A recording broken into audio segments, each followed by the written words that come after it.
আসসালামু আলাইকুম সুপ্রিয় শিক্ষার্থীরা, আশা করি সবাই ভালো আছেন, সুস্থ আছেন। একটা দ্বিধান্বিত প্রশ্ন নিয়ে আজকে আপনাদের সামনে হাজির হয়েছে। দেখেন, মূলত একটা প্রশ্ন না, তিনটা প্রশ্ন। এই তিনটা প্রশ্ন আমাকে ইনবক্সে একজন শিক্ষার্থী দিয়ে বলেছেন যে ভাই, এই প্রশ্নগুলোর মধ্যে আসলে ডিফারেন্সটা কি আমি বুঝতে পারছি না, এবং আমার কাছে মনে হয়েছে যে এই প্রশ্নের উত্তরগুলো নিয়ে শুধু এই একজন শিক্ষার্থী না, অনেক শিক্ষার্থীরই ঝামেলা হতে পারে। তো সেই জায়গাটায় আমি চিন্তা করেছি যে এটার উপর একটা ভিডিও টিউটোরিয়াল তৈরি করে আপনাদেরকে প্রবলেমটা সলভ করে দিই। সেই জায়গা থেকে আজকে এই ভিডিওটা তৈরি করছি। তো ভালো করে আগে প্রশ্নগুলো একটু দেখে নিই। প্রথম প্রশ্ন হচ্ছে রস্বউ কোন স্বর, দ্বিতীয় প্রশ্ন হচ্ছে বউ শব্দটিতে কোন স্বর আছে, এবং তৃতীয় প্রশ্নটি বউ শব্দটির রস্বউ কোন স্বর। দেখেন, তিনটা প্রশ্ন কিন্তু সবগুলোর অপশন একই, অর্থাৎ রস্বউ কোন স্বর, মৌলিক স্বর, যৌগিক স্বর, অর্ধস্বর, ভগ্নস্বর। বাকি দুটি প্রশ্নেরও অপশন সেম। এখন এই তিনটি প্রশ্নের অপশন সেম, কিন্তু উত্তরগুলো কি সবগুলোরই একই, নাকি উত্তরগুলো আলাদা আলাদা, ভিন্ন ভিন্ন? এই প্রশ্নগুলোর উত্তর আজকে আমরা একটু শিখবো। তো প্রথমেই দেখেন রস্বউ কোন স্বর। এখন রস্বউ কোন স্বর, এটা নিয়ে তো আমার ঝামেলা আছে। কেন? কারণ এটা মৌলিক স্বরের মধ্যে হয়, যৌগিক স্বরের মধ্যে হয়, অর্ধস্বরের মধ্যে হয়। প্রথম কথা হচ্ছে ভগ্নস্বর নামে কোনো কিছু নেই, সো এই কোনো প্রশ্নের উত্তর ভগ্নস্বর হবে না, এটা হচ্ছে আলাদা কথা, মানে প্রথম কথা। এরপর দেখেন এই তিনটার যে ব্যাপারটা, এই তিনটার কনসেপ্টটা আমাকে একটু ক্লিয়ার করতে হবে। তো প্রথমেই আমি একটু মৌলিক স্বর জিনিসটা কি এটা একটু জেনে নেই। দেখেন, মৌলিক স্বর কয়টা আছে আমরা জানি, মৌলিক স্বর আছে 7টা, তাই না? মৌলিক স্বর আছে কয়টা? মৌলিক স্বর আছে 7টা। 7টা কি কি? 7টা আছে অ আ ই উ এ এ ও। তাহলে এবার দেখেন অ আ ই উ এ এ ও, এই 7টাকে আমরা কি বলছি? এই 7টাকে বলছি মৌলিক স্বর। তাহলে এবার দেখেন, মৌলিক স্বর যদি 7টা হয়, এর মধ্যে কি রস্বউ আছে না নাই? আছে। তার মানে মৌলিক স্বর কয়টা যদি প্রশ্ন করে? 7টা, এর মধ্যে রস্বউ আছে। এখন আসেন যৌগিক স্বর কয়টা একটু দেখি আমরা। যৌগিক স্বর কাকে বলা হয় আগে বলি। যৌগিক স্বর হচ্ছে 25টা। বলেন যৌগিক স্বর কয়টা? যৌগিক স্বর হচ্ছে 25টা। এখন কোন 25টা? অনেকেই মনে করে ক থেকে ম পর্যন্ত যে 25টা আছে, এই 25টা। এখন 25 সংখ্যাটা দেখলে না সবার আগে আমাদের এটাই মাথায় আসে, কিন্তু ফ্যাক্ট হচ্ছে ক থেকে ম পর্যন্ত এটা তো স্বরধ্বনি না, এটা ব্যঞ্জন ধ্বনি। মৌলিক না যৌগিক তো বহুত পরের কথা, এটা স্বরধ্বনি না। তাহলে কথা হচ্ছে ভাই কোন 25টা তাহলে যৌগিক স্বরধ্বনি? এবার একটু এইটা ক্লিয়ার করি। দেখেন, দুটো স্বর পাশাপাশি বসে যখন নতুন একটা স্বর তৈরি হয় তার নাম যৌগিক স্বরধ্বনি। যেমন দেখেন, আমি যদি বলি ভাই, ভাই শব্দটাকে আমি যদি ভাঙি তাহলে পাচ্ছি ভ যোগ আ যোগ রস্বই। এই যে আ আর রস্বই, এই দুটো মিলে নতুন একটা স্বর তৈরি হয়েছে যার নাম হচ্ছে আই।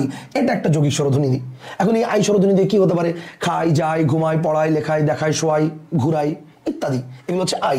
এরকম দেখেন, আমি যদি বলি তুমি এখন যাও, তো এই যে যাও, যাওকে ভাঙলে কি পাচ্ছি? জ যোগ আ যোগ ও। তো এই যে আ আর ও, এই দুটো মিলে নতুন একটা স্বর তৈরি হচ্ছে, এটার নাম হচ্ছে আও। যেমন কি তুমি যাও, খাও, ঘুমাও, পড়াও, লেখাও, দেখাও, শোয়াও ইত্যাদি। আবার দেখেন, যদি বলি বই, তো বইকে ভাঙলে পাচ্ছি হচ্ছে ব যোগ ও যোগ রস্বই। এই যে ও আর রস্বই পাচ্ছি, দুটো মিলে তৈরি হচ্ছে ওই। যেমন কি? যেমন বই, দই, হই, চই, মই, খই, লই ইত্যাদি। আবার মনে করেন যদি বলি মৌমাছি, মৌ, তাহলে মৌকে ভাঙলে কি পাচ্ছি? ম যোগ ও যোগ রস্বউ।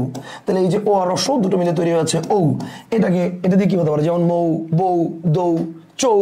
তাহলে এই যে মোট আমাদের 7টা যৌগিক স্বরধ্বনি আছে, এই 7টা যৌগিক স্বরধ্বনি মোট একটা আরেকটার সাথে 25 ভাবে বসতে পারে।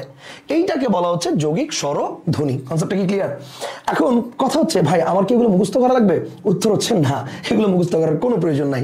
কেন প্রয়োজন নাই? কারণ এখান থেকে কখনো এরকম প্রশ্ন আসবে না যে যৌগিক স্বরধ্বনিগুলো কি কি আছে লিখো 25টা।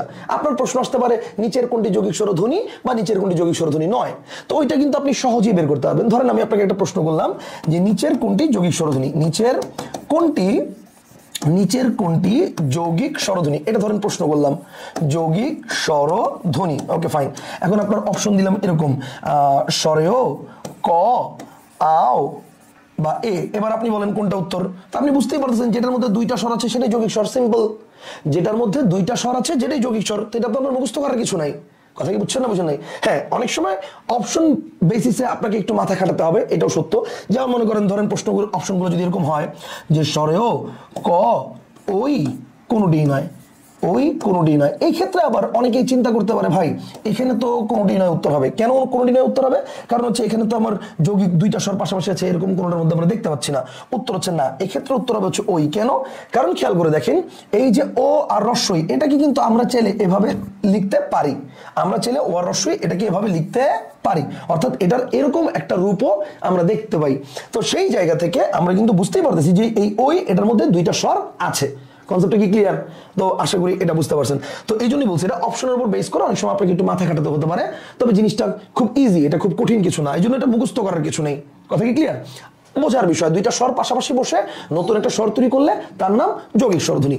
আচ্ছা, তাহলে এবার দেখেন মৌলিক স্বর জিনিসটা কি, এটা গেল, যৌগিক স্বর জিনিসটা কি, এটাও গেল, দুইটাই আমাদের ক্লিয়ার হয়েছে। এখন মৌলিক স্বর এবং যৌগিক স্বর এই দুটোর পরে আমাকে একটু শিখতে হবে অর্ধস্বর জিনিসটা কি, আমাকে একটু শিখতে হবে অর্ধস্বর এটা কি, এটা একটু শিখতে হবে। আসেন, অর্ধস্বর হচ্ছে চারটা। অর্ধস্বর কয়টা?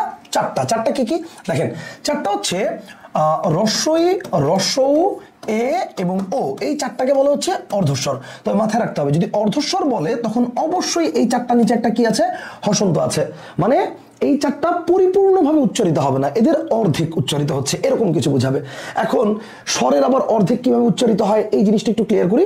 ধরেন আমি বললাম উট, একটু দেখেন এই যে বললাম উট না, এখানে কিন্তু রস্ব পুরোটা উচ্চারিত হয়েছে, দেখেন উট, উট পুরোটা উচ্চারিত হয়েছে। কিন্তু আমি যখন উট না বলে যখন বলবো বউ, তখন একটু চিন্তা করেন, বউ এখানে কিন্তু বউ বলছি না, বউ, তার মানে রস্বও বলে আমি থেমে যাচ্ছি। সো এই জায়গাটাতে আমার রস্বও অর্ধেক উচ্চারিত হয়েছে, তার মানে এটা হচ্ছে কি বলেন অর্ধস্বর। কথাটা বুঝছেন? এটা হচ্ছে অর্ধস্বর। কিন্তু উট এটা হচ্ছে কি, এটা হচ্ছে পূর্ণস্বর বা মৌলিক স্বর। আবার দেখেন, মনে করেন আমি যদি বলি ইঁদুর, তো এই জায়গায় দেখেন এই যে ইঁদুর, এখানে কিন্তু যে রস্বইটা আছে এই রস্বইটা পরিপূর্ণ উচ্চারণ হচ্ছে ইঁদুর, ইঁদুর। কথাটা বুঝছেন? ইঁদুর। কিন্তু যখন বলবো ভাই, যখন বলবো ভাই, তখন কিন্তু আপনি রস্বইটা পুরোপুরি টান দিচ্ছেন না, দেখেন ভাই বলছি না, ভাই থেমে যাচ্ছি। সো এই জায়গায় এই রস্বইটা হচ্ছে কি বলেন, এই রস্বইটা হচ্ছে অর্ধস্বর। তার মানে শর্টকাটে যদি বলি তাহলে অর্ধস্বর হচ্ছে, খেয়াল করে দেখেন বউ কথাটা যখন বলছি, অর্থাৎ ব যোগ ও যোগ রস্বউ, অর্থাৎ যখন যৌগিক স্বর হচ্ছে, এই যৌগিক স্বরের যখন অর্ধেক উচ্চারিত হচ্ছে সেটা হচ্ছে অর্ধস্বর। খেয়াল করে দেখেন এই যে ভাই, ভাইয়ের মধ্যে আমার কি আছে দেখেন, ভ যোগ আ যোগ রস্বই, তার মানে যৌগিক স্বর আছে, এই যৌগিক স্বর অর্ধেক উচ্চারিত হচ্ছে, সেটা হচ্ছে অর্ধস্বর। কথা কি ক্লিয়ার? তার মানে অর্ধস্বর কি, অর্ধস্বর হচ্ছে রস্বই, রস্বউ, এ ও, এই চারটা যখন যৌগিক স্বরের মধ্যে থাকে এবং সেক্ষেত্রে ওই চারটা জিজ্ঞেস করা হয় স্পেসিফিক ভাবে এটা কি, তখন সেটা হচ্ছে অর্ধস্বর। এইবার আসেন ভালো করে দেখেন আমার প্রশ্নটা কি ছিল। আমার প্রশ্নটা ছিল মৌলিক স্বর, দেখেন আমার প্রশ্নটা ছিল প্রথমটা হচ্ছে রস্বউ কোন স্বর।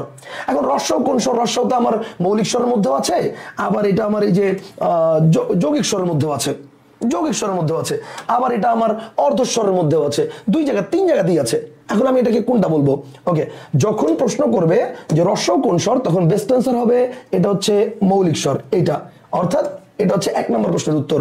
কারণ রস্বউ কি শুধু এইটা জিজ্ঞেস করছে, কোন শব্দের রস্বউ কি এটা জিজ্ঞেস করে নাই।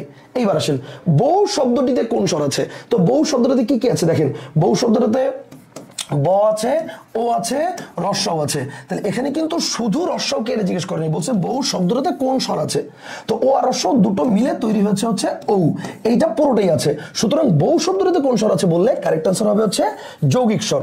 বউ শব্দটাতে কোন স্বর আছে বললে কারেক্ট আনসার কি হবে? যৌগিক স্বর।